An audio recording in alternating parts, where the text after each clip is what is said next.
안녕하세요. 이 시간에는 구원받은 증거에 대해서 나눠보고자 합니다. 이러한 증거가 나타나는 사람이 구원을 받은 사람입니다. 이 증거에 비추어서, 달리 표현하면 열매에 비추어서 내가 구원받은 사람인가를 점검할 수가 있습니다. 물론 외적으로도 표현되지만 내적인 증거 또한 필요합니다. 그러므로 오직 자기 자신만이 이것을 알 수가 있을 것입니다. 자신의 모든 선입견과 이전의 모든 확고한 생각을 다 내려놓고 이 시간 주님의 말씀에 집중해서 자신의 상태를 점검하시기를 권면드립니다. 구원의 시작은 자신이 구원받지 못한 존재라는 것을 자각하는 데서부터 시작됩니다. 이 말씀을 들으면서 구원받은 거듭난 생명은 자신의 구원을 더 확증을 받고 하나님을 찬양하고 경배하게 될 것입니다. 그렇지 않은 사람들은 두렵고 떨림으로 구원을 이루어가는 길에 서셔야 할 것입니다. 예수님의 사역에서 마태복음 5장부터 나오는 산상수호는 팔복으로부터 시작되었는데요. 이것은 결국 구원받은 사람들의 특징, 그 사람들의 결과를 말씀해 주시는 것이라고 할 수 있습니다. 또한 팔복에 이어서 마태복음 5장 17절에서 내가 율법이나 선지자를 폐하러 온 줄로 생각하지 말라. 폐하러 온 것이 아니요 완전하게 하려 함이라 라고 말씀하시면서 이어서 살인하지 말라는 계명 또는 간음하지 말라는 계명 등 옛 계명에 대해서 다른 새 계명을 알려주십니다.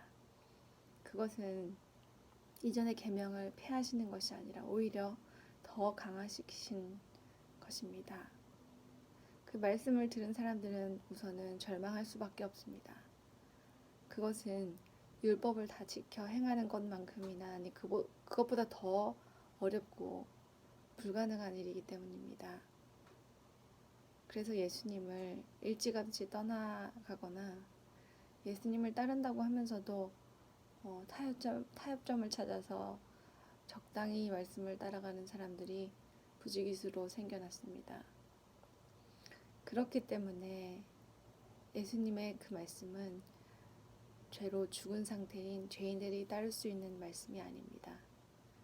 오직 죄에 대하여 죽고 십자가에서 예수님과 함께 죽어서 예수님과 연합된 거듭난 새 생명을 소유한 사람들이 그들 안에 내주하시는 예수님의 영으로 말미암아서 예수님의 계명을 따를 수 있는 것입니다. 십자가의 예수님 양쪽에 달린 두 강도 기억하시죠? 인류 전체를 대변한다고 생각합니다. 구원받은 자와 구원받지 못한 자. 죄로 인해서 곧 죽을 운명에 처해 있는 자들인 것은 이 두 강도가 모두 동일한데 한 강도는 자기가 죄인됨을 고백하고 예수님이 죄 없이 십자가에 달리신 것과 또 그것으로 끝이 아니라 하나님의 나라가 임할 것임을 고백하면서 예수님께 자기를 생각해 달라고 청하였습니다. 그 강도는 십자가에 못 박히신 주님을 보고도 그분을 믿고 회개했습니다. 십자가에 못 박히셔서 지금 당장에 이 세상에서 자기의 육신을 살려주시지는 않으실 그 상황에서 자신의 영혼의 생명을 바라보면서 하나님 나라에 대한 소망으로 주님께 나아갔습니다. 이 세상에서 분리돼서 예수님께 나아온 것입니다. 예수님이 이 세상의 임금이 아니라 하나님 나라의 왕이심을 알고 그분께 항복한 것입니다. 기생 라합이 여리고성에서 이스라엘의 정탐꾼을 보고서 그들을 영접하고 그들에게 이 다음 여리고성에 다시 올 때 자기를 기억해 달라고 했던 것처럼 우선 그분이 그럴 권세와 능력이 있으신 분이라는 그 눈이 열린 것입니다. 그래서 그는 주님을 두려워했습니다. 지금 코로나19 사태로 인해서 사람들의 영적 상태도 여실히 드러나고 있는 것 같습니다. 사람들은 그 전염병에 심히 두려워 떨고 있습니다. 그러나 그만큼 하나님을 두려워하는 사람을 찾기는 어렵습니다. 사람이 어떤 대상을 사랑하면 그 대상을 두려워합니다. 결국은 같은 말이라고 할 수 있습니다. 구원받은 사람은 하나님 한 분만 두려워하고 그 외의 모든 것은 두려워하지 않습니다. 코로나19는 두려워서 집 밖에도 나가지 않으면서 하나님을 두려워한다고 말을 하면서 어떻게 그렇게 죄를 지으며 살 수 있겠습니까? 지금 모든 이들의 민낯이 드러나고 있습니다. 고린도전서 1장 18절 말씀입니다. 십자가의 도가 멸망하는 자들에게는 미련한 것이요 구원을 받는 우리에게는 하나님의 능력이라. 구원은 능력입니다. 삶에서 나타나는 실제입니다. 더 이상 세상이 두렵지 않게 됩니다. 세상이 두려운 건 본능이지 인간은 약하니까 라고 마음속으로 안위하는 자칭 그리스도인들이 많을 것입니다. 심지어 교회 안에서도 같은 말로 위로가 넘쳐납니다. 그러나 그것은 구원받지 못한 증거가 될 뿐입니다. 고린도전서 4장 20절 하나님의 나라는 말에 있지 아니하고 오직 능력에 있습니다. 구원받은 자는 하나님의 나라를 이 땅에서 누리는 사람입니다. 그 하나님의 나라는 말뿐일 수 없고 오직 능력에 있으므로 그 사람에게서 능력으로 역사합니다. 구원받은 사람은 세상을 두려워하지 않게 됩니다. 요한복음 16장 33절에 예수님이 세상을 이기셨다고 말씀하셨습니다. 그 예수님을 마음에 모신 사람은 반드시 그렇게 됩니다. 세상을 이깁니다. 예수님이 자신의 왕이 되시기 때문입니다. 믿음장이라고 하는 히브리서 11장에는 많은 믿음의 선진들이 나옵니다. 아벨, 에녹, 노아, 아브라함, 사라, 야곱, 요셉, 모세의 부모, 모세, 라합 등등 이렇게 말씀을 하시는데 그들은 공통적으로 오직 하나님만 두려워하고 세상을 두려워하지 아니하여서 하나님의 말씀을 그대로 지킨 사람들입니다. 하나님의 말씀은 마귀가 권세를 잡고 있는 세상과 부딪힐 수밖에 없습니다. 하나님의 말씀을 따르려면 이 세상의 가치관, 이 세상이 요구하는 것들을 버려야 합니다. 이 두 가지 중에 하나를 선택할 수밖에 없다는 것입니다. 그때에 믿음으로 사는 자, 곧 구원받아 거듭난 사람은 하나님만 두려워하므로 하나님의 말씀을 따른다는 것입니다. 여기서 그러면 율법주의가 아니냐고 반문하실지 모르겠습니다. 그러나 율법주의자와 구원받은 자는 큰 차이가 있습니다. 겉으로 드러나는 모습은 비슷해 보여도 중심이 전혀 다르다는 것입니다. 로마서 6장 1절로 3절 그런즉 우리가 무슨 말을 하리요? 은혜를 더하게 하려고 죄에 거하겠느냐? 그럴 수 없느니라.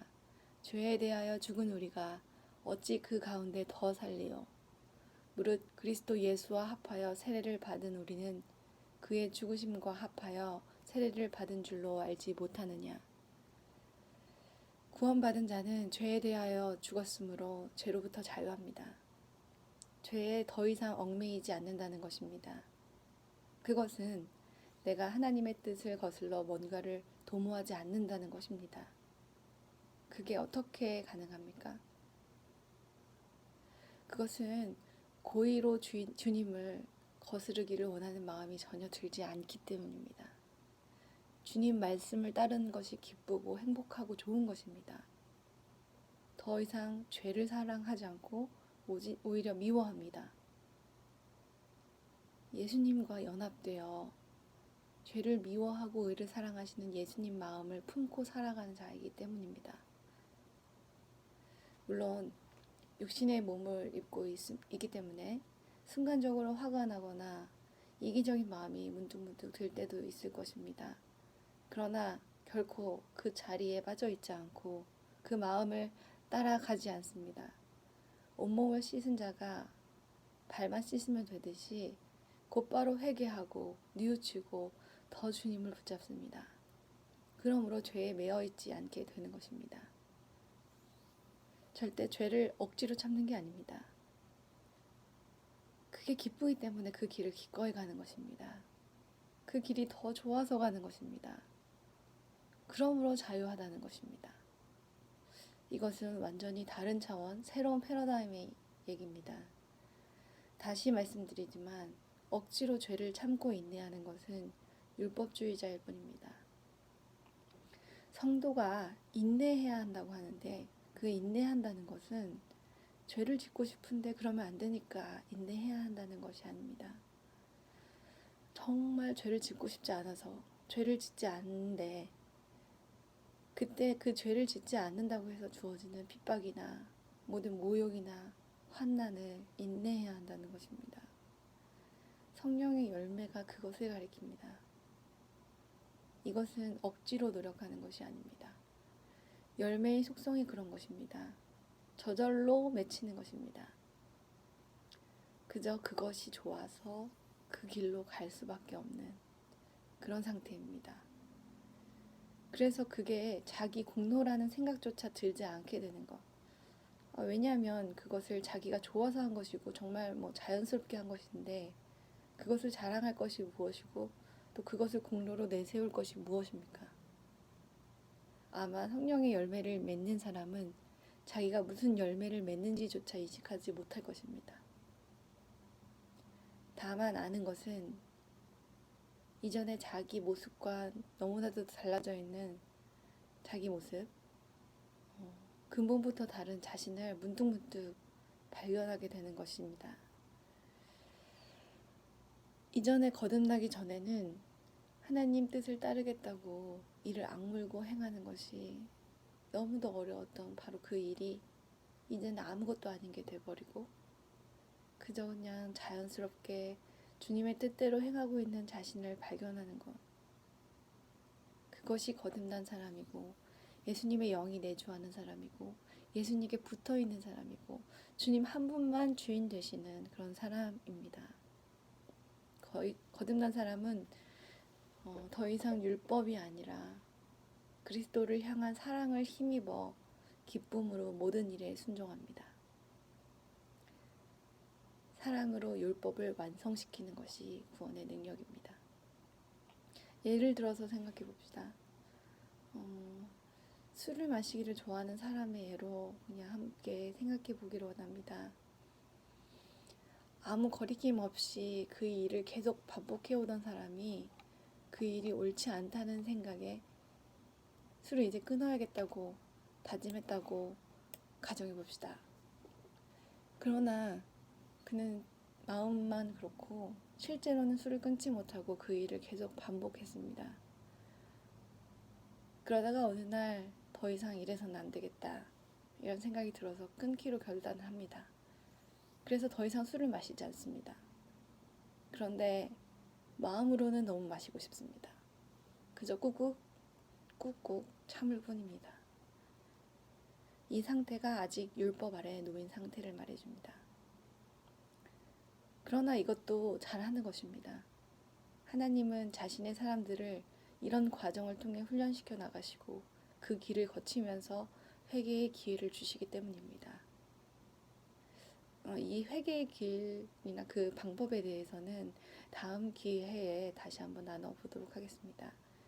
다시 술 얘기로 돌아와서 구원받은 사람은 더 이상 술을 마시고 싶지가 않습니다.